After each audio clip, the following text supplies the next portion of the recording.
In this video, we'll be looking at circular motion. That is the motion of an object that moves along a circle or on an arc of a circle. We'll be looking at the acceleration and the force involved in circular motion, also known as the centripetal acceleration and the centripetal force. We'll prove that the equations for centripetal acceleration and the centripetal force are given as v squared over r and mv squared over r. We will also prove that the direction of the acceleration and the force is always towards the center of the circle. In this derivation, however, we'll assume that the speed stays constant. That is, the object moves with a constant speed as it moves along the circle. If speed is constant, what does that say about velocity? We should keep in mind that velocity is a vector. That is, it has a direction. And for circular motion, the velocity is always pointed along the tangent to the circle. This means that velocity is constantly changing. We also know that if there is a change in velocity, it means there must be acceleration. So let's find the acceleration. In order to do that, let's focus on one section of the circle. Let's divide the total angle into two equal parts and call them theta each.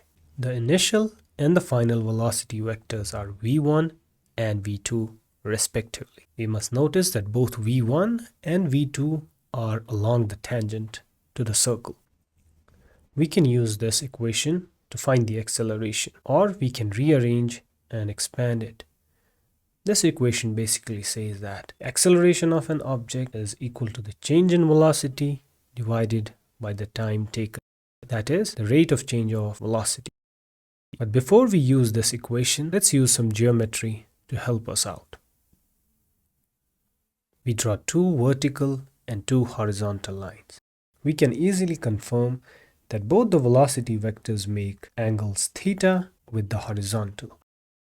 We can rewrite v1 as the sum of two vectors, one horizontal and one vertical. That is, v1 can be written as v1 cosine theta I cap plus v1 sine theta j cap. v1 cosine theta is the horizontal component and v1 sine theta is the vertical component.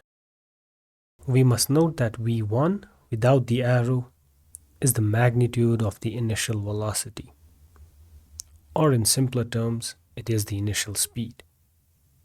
We can also rewrite velocity vector v2 as the sum of two independent vectors, one horizontal and one vertical. So we can write the velocity vector v2 equals v2 cos theta I hat, which is the horizontal component, minus v2 sine theta j hat, which is the vertical component.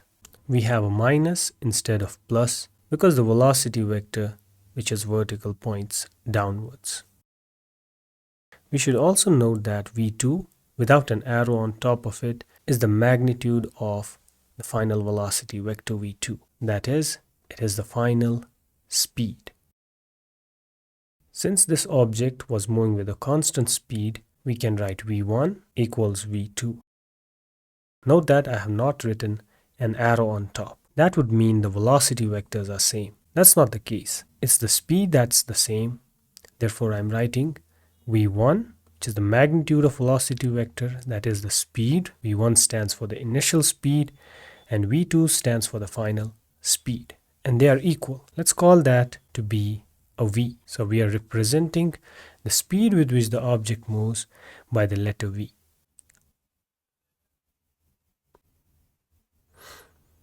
The equations we have are collected here. We have v2, we have v1, but the problem is in the denominator of the acceleration equation. We don't have an expression for delta t. So let's try and fix that. Let's draw an arc of length delta L. We know from basic trigonometry that the arc length equals the radius of the circle times the angle. In this case, the angle is 2 theta. Let's divide both sides of this equation by the time delta t. That's the time taken by the particle to move from the left side of the arc to the right side of the arc. Delta L over delta T is the speed. It's just distance divided by time. So we can write V equals 2r theta divided by delta T. We can rearrange this equation and get delta T. Now we can go back to the set of equations we had earlier and try and use the value of delta T in those. So here I have the equations which we derived earlier, and I also have the value for delta T. Now let's try and substitute all this into the equation for acceleration, which is final velocity minus initial velocity divided by time. If we do that, we get an expression shown here. We can simplify this expression if we realize that v1 and v2 can be replaced by the same speed v. If we do that, we get this expression. This itself can be simplified. If we solve this expression, we'll find that A turns out to be equal to this quantity. We can now substitute the equation for delta T in the equation for acceleration above. If we do that, we get another equation which is minus 2v sine theta divided by 2r theta over v. If we solve this, we end up with a neat expression for the acceleration.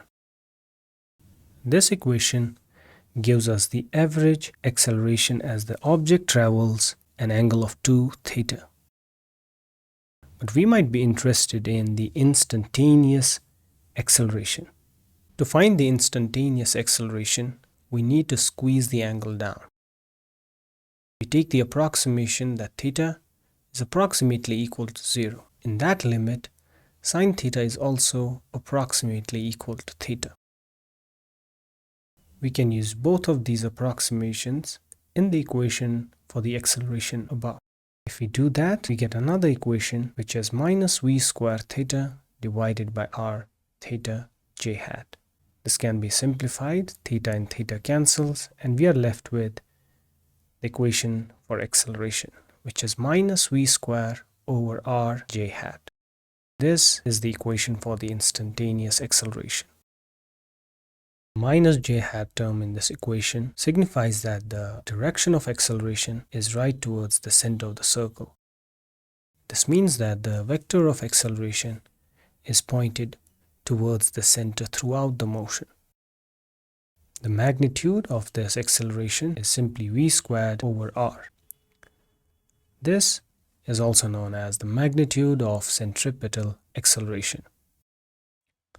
We can also find the equation for the centripetal force by using the equation F equals ma. That means F turns out to be m v squared over r. Thus we have two required equations.